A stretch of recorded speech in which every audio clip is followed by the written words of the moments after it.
When the two leaders meet tomorrow, not only are they going to try to strike a deal on denuclearizing the Korean Peninsula, but they're also expected to talk about the details and the process as to how North Korea would achieve that. So what kind of process could we be looking at, and how long would that take? Our Ko Roon-hee met with some experts for their insights. North Korea's denuclearization is a complex and troublesome process that requires not months but years of effort. Professor Siegfried of Stanford University believes the disarmament process could take approximately 15 years. According to a roadmap drawn upon with its colleagues, North Korea first needs to halt nuclear tests and all operations at nuclear reactors. This would be followed by the dismantling of missiles and nuclear facilities, which would then have to be monitored and inspected. The final step requires the North to eliminate its nuclear program and join the Non-Proliferation Treaty, redirecting its nuclear scientists and engineers to civilian programs.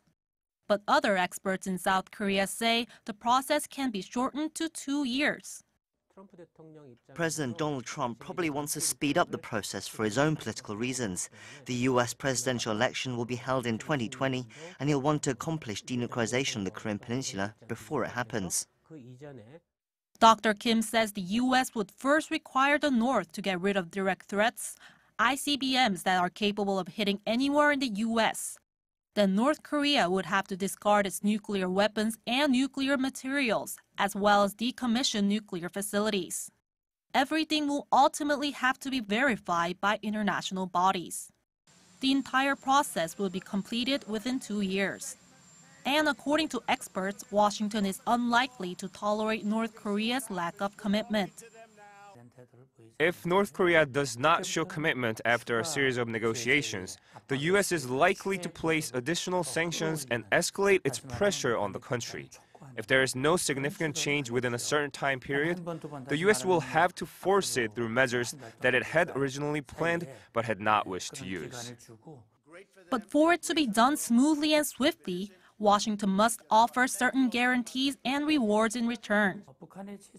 It must accompany denuclearization with a guarantee of the North Korean regime's safety. This entails establishing diplomatic relations with Pyongyang, concluding a peace treaty, and lifting economic sanctions. And if the international community provides aid and collaborates with the North, the regime will be much more stable than it is now. Experts say that as long as there is a fair share of exchange and, most importantly, North Korea's full commitment to denuclearize, it's only a matter of time until the Korean Peninsula is completely nuclear-free. Ko Roon-hee, Arirang News.